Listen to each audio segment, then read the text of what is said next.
अध्याय 2 गीता का सार। श्लोक पहला। संजय कहते हैं, भौतिक पदार्थों के प्रति करुणा, शोक तथा अश्रु ये सब असली आत्मा को न जानने के लक्षण हैं। शाश्वत आत्मा के प्रति करुणा ही आत्म साक्षात्कार है। इस श्लोक में मधुसूदन शब्द महत्वपूर्ण है। कृष्ण ने मधु नामक असुर का वध किया था और अब अर्जुन चाह रहा है कि कृष्ण उस अज्ञान रूपी असुर का वध करे जिसने उसे कर्तव्य से विमुख कर रखा है। यह कोई नहीं जानता कि करुणा का प्रयोग कहाँ होना चाहिए। डूबते हुए मनुष्य के वस्त्रों के लिए करुणा मूर्खता होगी। अज्ञान सागर में गिरे हुए मनुष्य को केवल उसके बाहरी पहनावे अर्थात स्थूल शरीर की रक्षा करके नहीं बचाया जा सकता। जो इसे नहीं जानता और बाहरी पहनावे के लिए शोक करता है वह शूद्र कहलाता है, अर्थात वह व्रता ही शोक करता है।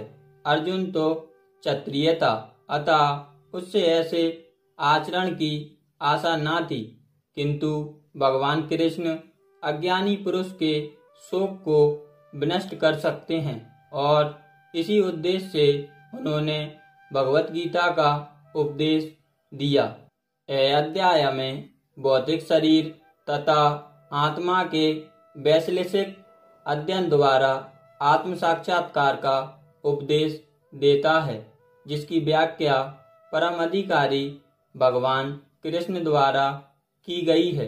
यह साक्षात्कार तभी संभव है जब मनुष्य निष्काम भाव से कर्म करे और आत्मबोध को प्राप्त हो। श्लोक दूसरा। श्री भगवान कहते हैं, श्री कृष्ण तथा भगवान अभिन्न हैं, इसलिए श्री कृष्ण को संपूर्ण गीता में भगवान ही कहा गया है। भगवान परम सत्य की पराकाष्ठा हैं। परम सत्य का बोध ज्ञान की 3 अवस्थाओं में होता है।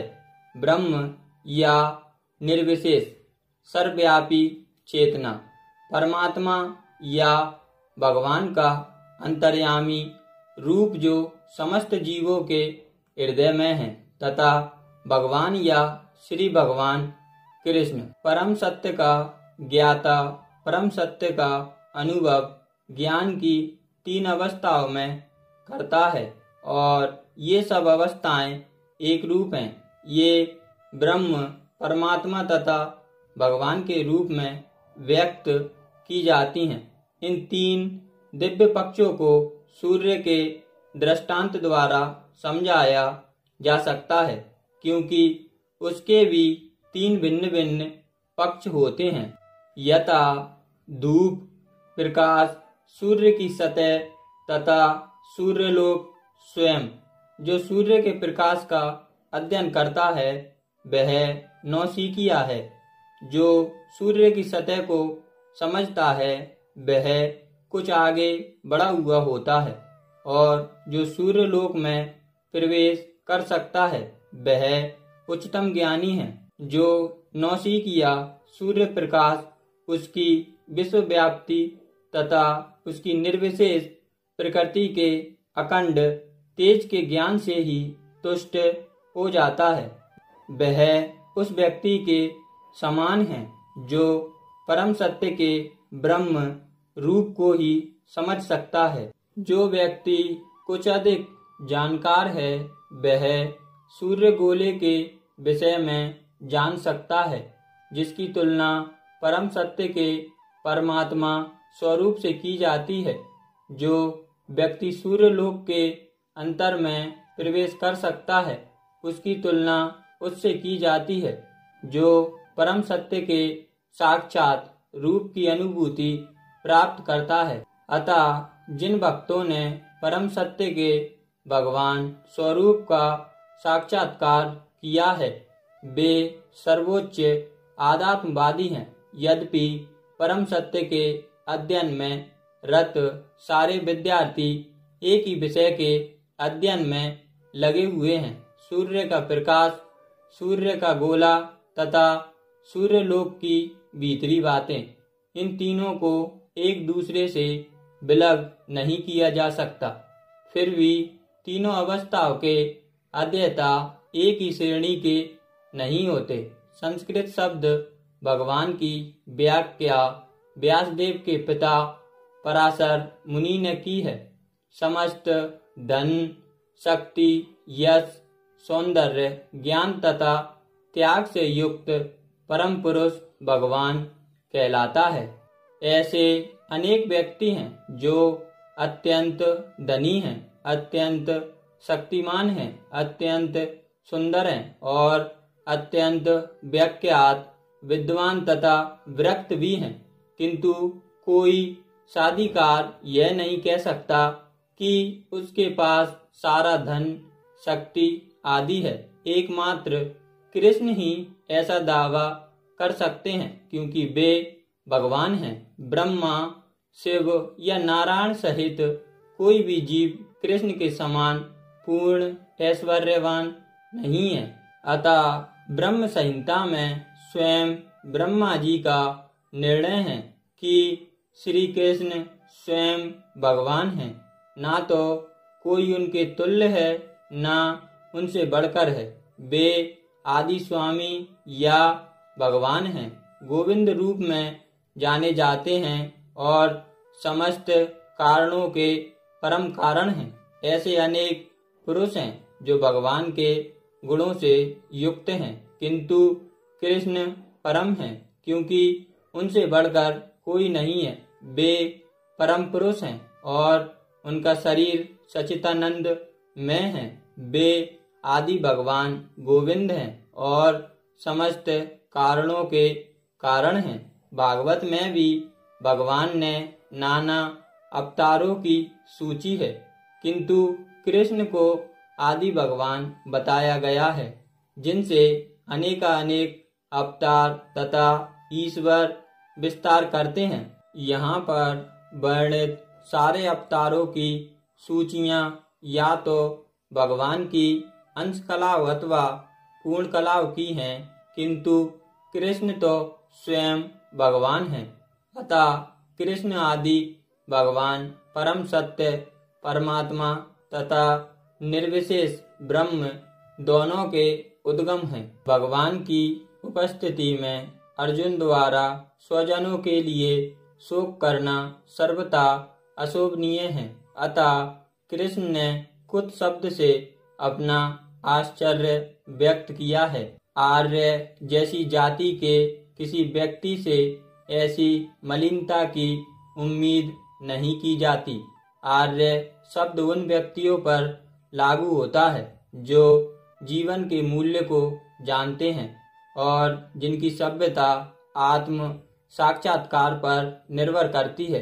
देहात्म बुद्धि से प्रेरित मनुष्य को यह ज्ञान नहीं रहता कि जीवन का उद्देश्य परम सत्य विष्णु या भगवान का साक्षात्कार है। वे तो भौतिक जगत के ब्रह्म स्वरूप से मोहित हो जाते हैं।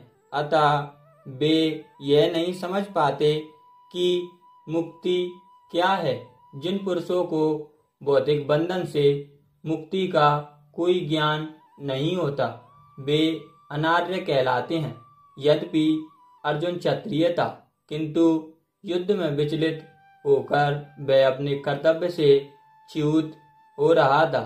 उसकी यह कायरता अनार्यों के लिए ही शोभा देने वाली हो सकती है। कर्तव्य पथ से इस प्रकार का विचलन ना तो आध्यात्मिक जीवन में प्रकृति करने में सहायक बनता है, ना ही इससे इस संसार में ख्याति प्राप्त की जा सकती है।